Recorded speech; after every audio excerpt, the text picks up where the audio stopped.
Hi and welcome everyone. This is the Hobo Prepper and I am Friar Tuck. So today what I'm going to be talking about, and it's going to be a little bit of an update. I'm going to share with you some things that are going on with me. But, I want to talk about our thinking and how important your thinking is, because I'm going to go through a couple of dreams with you that I've had recently. I normally don't remember my dreams, but when I do remember them, it's generally like a big old red flag saying, okay, this is about to happen. Like I said, they don't happen. I mean, the last time I had a dream like this is probably more than 10 years ago. So the fact that I'm having these dreams is important, but it also plays into the way that you're thinking. So the first dream, if you guys remember me telling you, was that I had Sabrina and I had my saddlebag, and I had my saddlebag in my sights, and then something happened. I lost my attention because I heard something going on with Sabrina. And so I went looking for Sabrina and then had to go back looking for my bag, and then kept looking for both of them. And there was a voice in the back of my head that says, hey, there's a lesson here. You need to learn the lesson, and don't repeat this lesson. You need to not repeat this lesson. And so I'm sitting here just wondering what it means. And then later on that day, Sabrina breaks up with me, and I'm still trying to figure out what the lesson is. And I think that I've come to a couple of conclusions. The first conclusion is that, because of stress and how my PTSD and my anxiety works, when I get put under large amounts of stress, I start to get a little bit more hostile, a little bit more lippy, as you could say. I'm a dog that's got a bark without a bite, and I do that on purpose just because there are things that are hanging over my head that if I decide to bite, it may be the one and only time I get to do it. So, I mean, just because of the way that my panic attacks work out, as far back as 2003, I was told that if I got into a fight, regardless of the reasoning, because of my blackouts, I would probably end up in a state mental institution for the rest of my life doing a Thorazine shuffle. But, I think that this morning kind of taught me another piece of that lesson, which was that, my thinking has a lot to do with it, which is what this video is really about. So there were times within the relationship where I'm like, I'm done with this. I'm putting her in the dorm. I'm done with her because I was getting frustrated. And I think that because of where I was mentally, and this is something that I've learned very much through the Meyer material, and in practice it does work. And you got to be very careful on how impactful your thinking is, because if you feel something strong enough, and you make a statement such as I kept saying in my head, I'm done. I'm absolutely done with this. I'm done with her. I'm done with you. I'm done with everything. And I kept saying that, and I was frustrated. Well, and there was even a point where I'm like, okay, on Monday, I'm putting you in the dorm. And guess what? The breakup happened. Monday happened. She got in the dorm. And so I'm just sitting here going, okay, I think my thinking did more destruction to all of this than anything else, because you don't realize like how important your thoughts are to be able to create your reality. And sometimes your thoughts become strong enough and powerful enough to impact your reality to where I'm going through what I'm going through right now, because it could have ended completely different, but because of how much I follow the Meyer material, and how much I live by it, it's a lot more potent. It's just like once I stopped taking pharmaceuticals and I went straight to naturopathic medicine, I could take On Guard and it fixes me up, whereas people that take the pharmaceuticals, it takes them several days because their body's getting used to it. Well, in the same way that I've studied the Meyer material and lived by it for so long, is that it's way more potent for me than it would be for the average person, because I'm aware of what I'm doing and I kind of understand what's going on. So I think that may have been the actual lesson, is that I need to really get my thoughts under control. And this is something that I would recommend for you guys as well. So follow that up. About 2 days later, I have another dream. In this dream, I see a brunette girl, skinny, kind of doesn't really look like my type. But, for some reason, it feels like I'm in a relationship with this lady. And the nice thing is it's an older area, so there's brick everywhere, and then in the center there's a water fountain, which kind of, I don't know if it reminds me of something that you would see up north, maybe not. But anyways, I end up getting housed up with this girl, and we end up getting a place together. And the only reason why I was able to get the place was was because of her. And, I started remembering, it's like, okay, I need to get out. I need to hustle. I need to figure out a way to make my own money, to make my rent. And I remember thinking, okay, I need to get a job. I need to get myself on my feet. I need to pay my half of the rent, because rent was expensive. And, again, I felt awkward because that just seemed like somebody I wouldn't normally be with. But also, in some sense, I was at peace, which is probably a good thing. And then somehow, in the middle of that water fountain, I ended up taking a sports car and like smashing it, like making it like a thin piece of metal and putting it in the middle of the pond. I don't know what that means. That might be my self-destructive nature. Okay, fast forward to this morning. I had two dreams, not one, but two. So it was like 38 degrees last night. It was freaking cold. My sleeping bag is holding up barely, but I also have to put another blanket on top of me. Plus, I don't really have anything good underneath me.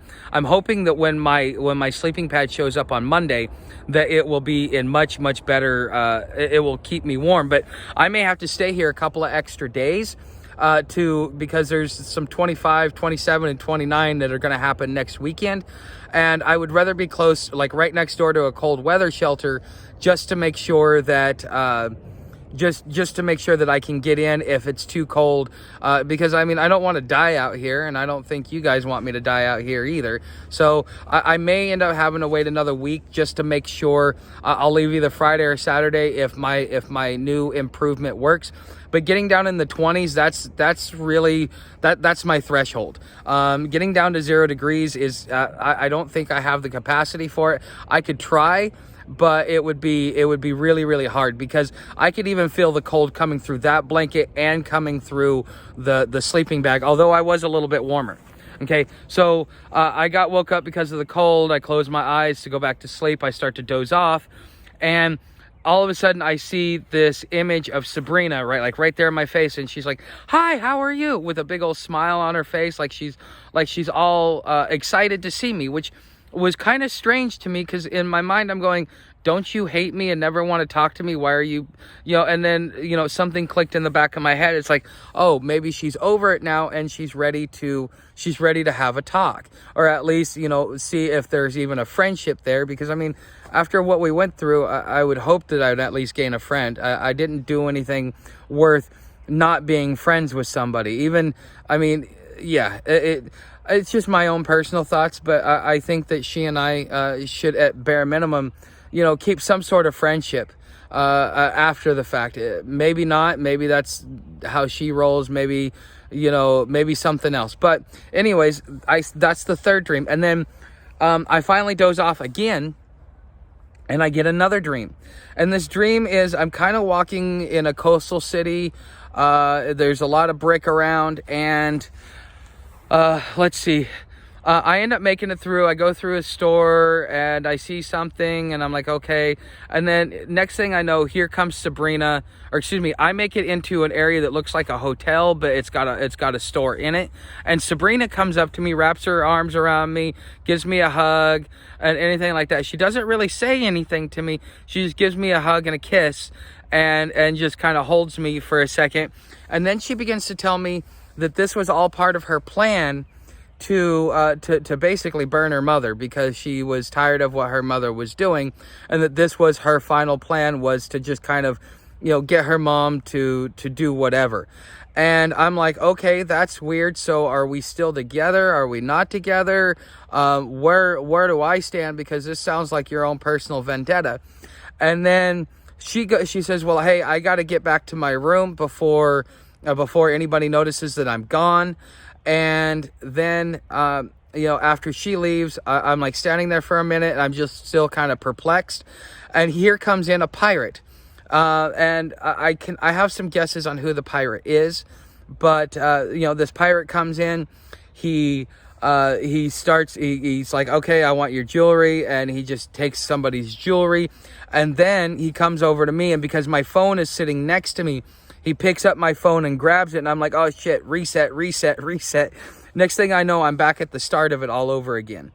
But the thing is it's like Groundhog Day. So I remember what's going on, but I'm trying to make it back so that I can at least warn her of the pirate that's coming, because that pirate is for some reason tells me it's after her. That's why I say I think I know who it is. That pirate would not represent her mother. It would represent her mother's friend, who is in the Navy, and I kind of call him a butt pirate anyways. But anyways, I don't know how to interpret those dreams. If any of you guys have any ideas on how to interpret those dreams, I would really, really, really appreciate it, especially those of you that keep up with me, because those seem like there's something that's coming down the pipe. Now, I think the second dream has started to come true, but not in the way that I thought, because many years ago I had a dream where I was in a I was in like some sort of like a beach party with mass and the like a Hawaii or something like that. I had one of those dreams, and there was this girl and I really liked her, and I kept chasing her around, but I could never get her.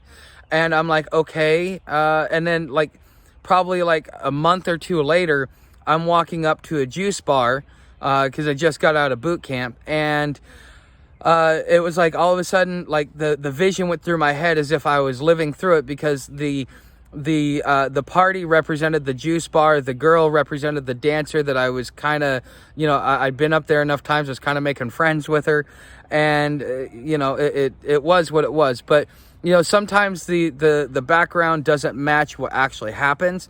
But for some reason, in the back of my head, because every time one of these things comes true, in the back of my head, I always hear, okay, that one just went true, check, and kept going. And I kind of had an epiphany that may have happened. That second dream may have happened today. And so, I mean, it's just a matter of time. But most of these things take about anywhere from a few hours to several months to actually come into fruition. So anyways, guys, you guys know how to help me out with the channel. Like, subscribe, share. If I need 1,000 subscribers, 4,000 watch hours, I have my affiliate links down there. I get a commission off of it. If you want to leave me something in the tip jar, you can. I have both PayPal and I have CashApp. CashApp is my old business account that I still have up and running. I've been using it for quite some time. So, I mean, it's hashtag osiriscleaning. If you want to send me something through CashApp because you don't like PayPal. But anyways, guys, I'd love to hear your thoughts. I'd love to hear what you guys think and how you guys can interpret this, because this is baffling me. And this close together, there's something going on. But anyways, guys, I will talk to you in the next episode. And just one last reminder is that starting next week, everything's going to be on Patreon. There's going to be a 3-day delay, and I will have videos up for you 3 days after that. Thanks for watching, and I'll see you in the next video.